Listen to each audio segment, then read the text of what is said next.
ಈ ಪುಣ್ಯಕ್ಷೇತ್ರಕ್ಕೆ ನಾವು ಬಹಳ ಸಣ್ಣವರಿದ್ದಾಗ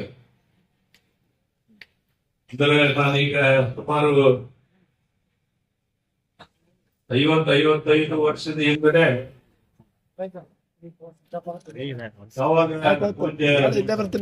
ಅವರು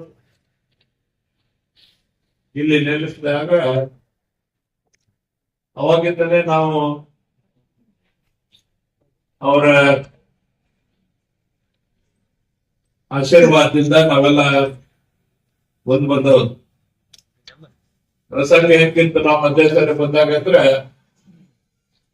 ಅವಾಗ ನಮ್ಮ ಋಣ ಉತ್ತಮೆ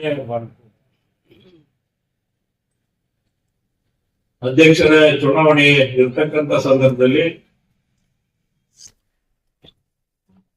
ಎಲ್ಲ ನಮ್ಮ ಬೆಂಬಲಿತ ಸದಸ್ಯರನ್ನ ಕರ್ಕೊಂಡು ಬಂದು ಇಲ್ಲೇ ಸುಮಾರು 8-10 ದಿವಸ ಇಲೆಕ್ಷನ್ ಆಗುವವರೆಗೆ ಇಲ್ಲೇ ಅರ್ಧನವರ ಅಡಿಯಲ್ಲಿ ನಾವೆಲ್ಲ ಇಲ್ಲೇ ಪ್ರಸಾದ ಮಾಡಿ ಇಲ್ಲೇ ಸ್ನಾನ ಮಾಡಿ ಇದ್ದಂತವ್ರು. ಅದಕ್ಕೆ ನಾನು ಆಗ್ಲೆಲ್ಲ ಹೇಳದಿರ್ತೀವಿ, ಇವತ್ತು ಏನಾದ್ರು ಸಮಾಜದಲ್ಲಿ ಏನಾದ್ರೂ ಗೌರವಪೂರ್ವಕವಾಗಿ ನಾನು ಏನಾದ್ರೂ ಜೀವನ ಮಾಡ್ತಿದ್ದೆ ಅಂದ್ರೆ ಇಂತ ಪೂಜ್ಯ ಶರಣರ ಆಶೀರ್ವಾದನೇ ಅದಕ್ಕೆ ಕಾರಣ ಅಂತ ಹೇಳಿ ನಾನು ಈ ಸಂದರ್ಭದಲ್ಲಿ ಭಾವಿಸ್ಕೊಳ್ತಾ ಇದ್ದೇನೆ.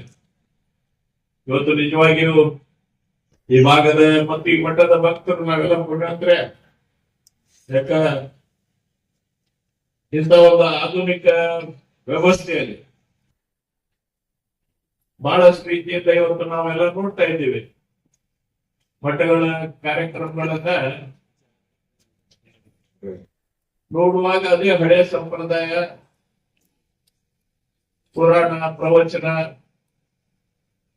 ಇವೆಲ್ಲ ನಾವು ಕಾರ್ಯಕ್ರಮಗಳನ್ನ ತಿಂಗಳಾಂಗಟ್ಟೆ ಮಾಡಿ ಪ್ರಸಾದ ಮಾಡಿ ನಮ್ಮ ಭಕ್ತರನ್ನ ಅಲ್ಲಿ ಸೇರಿಸ್ತಕ್ಕಂಥ ಒಂದು ವ್ಯವಸ್ಥೆ ಒಂದ್ ಕಡೆ. ಆದ್ರೆ ಇಲ್ಲಿ ಅರ್ಜುನವರು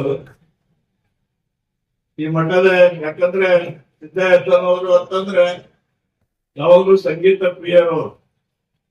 ಇವತ್ತು ಅರ್ಜುನವ್ರು ಏನಾರ ಕಲಾ ಪೋಷಕ ಕಲಾವಂತರಿಗೆ ಪ್ರೋತ್ಸಾಹ ಕೊಡ್ತಾರಂದ್ರೆ ಅರ್ಜುನ ಪರಂಪರೆಯಿಂದ ಕೂಡ ನಾವೆಲ್ಲ ಅರ್ಥ ಮಾಡ್ಕೊಳ್ಬೇಕು ಅಂತ ಒಂದು ವಿಚಾರವನ್ನ ಇವತ್ತು ನಮ್ಮ ಪೂಜ್ಯರು, ಯಾಕಂದ್ರೆ ನಾ ಹೇಳಿದಲ್ಲಿ ಆಧುನಿಕ ವ್ಯವಸ್ಥೆ ಇದೆ.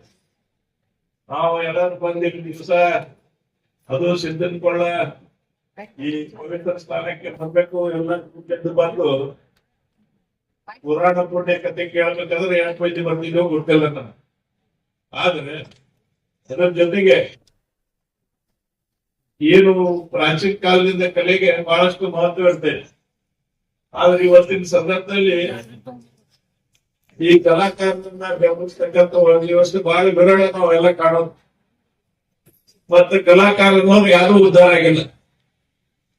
ಯಾಕಂದ್ರೆ ಅವರು ದುಡ್ಡಿನಕ್ಕಿಂತ ಕಲೆಯವರಿಗೆ ಬಹಳ ಮಹತ್ವ ಕೊಡ್ತಕ್ಕಂಥ ಕಲಾವಿದರ ಇರ್ತಾರೆ. ಅವ್ರಿಗೆ ದುಡ್ಡು ಮಹತ್ವ ಇಲ್ಲ. ಅವರ ಕಲೆ ಏನಿದೆ ಅದನ್ನ ನಾವು ಪ್ರದರ್ಶನ ಮಾಡಬೇಕು ಅನ್ನೋ ವಿಚಾರ ಕೂಡ ಒಂದು ಬಹಳಷ್ಟು ಅವ್ರ ವಿಚಾರ ಇದೆ. ಅಂತವ್ರ ಬಗ್ಗೆ ಪೂಜ್ಯರು ಬಹಳಷ್ಟು ಕಳಕಳಿ ಮಾಡಿ ಅದಕ್ಕೆ ನಾವು ಬರೀ ದಾಸೋಹ ಮಠ ಆಗ್ತಿದ್ವಿ. ಅದಕ್ಕೆ ಅವ್ರು ಏನ್ ಮಾಡ್ಯಾರ, ಮತ್ತು ಕಲಾ ಪೋಷಕ ಮಠ ಅಂತ ಹೇಳಿ ಅದಕ್ಕೆ ನಾಮಕರಣ ಮಾಡ್ಕೊಂಡ್ಬಿಟ್ಟ. ಅದಕ್ಕೆ ನಾವು ಎಲ್ಲ ಇಂತ ಒಂದು ಪವಿತ್ರ ಕಾರ್ಯಕ್ರಮದಲ್ಲಿ ನಮ್ಗೆ ಹೇಗೈತಂದ್ರೆ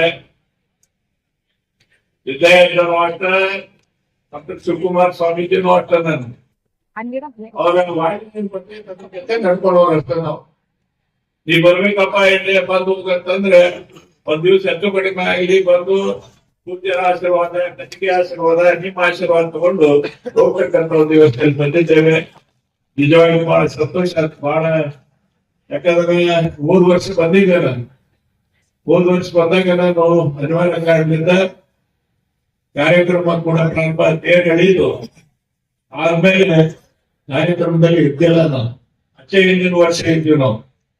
ಹಾಗೆ ಹಂಗೆ ಇವತ್ತು ಮತ್ತೆ ನಾವು ಬಂದು ನಿಮ್ಮೆಲ್ಲರ ಆಶೀರ್ವಾದವನ್ನ ಪೂಜ್ಯರ ಆಶೀರ್ವಾದವನ್ನು ಪಡಲಿಕ್ಕೆ ಅವಕಾಶ ಮಾಡಿಕೊಟ್ಟಿದ್ದಾರೆ. ಸದಾ ಈ ಗದಿಯಲ್ಲಿ ಇರ್ತಕ್ಕಂಥದ್ದು ನಮ್ಮ ಶಿವಕುಮಾರ ಸ್ವಾಮೀಜಿ ಅವರು ಮತ್ತು ನಿಮ್ಮೆಲ್ಲರ ಆಶೀರ್ವಾದ ಸದಾ ಇರಲಿ.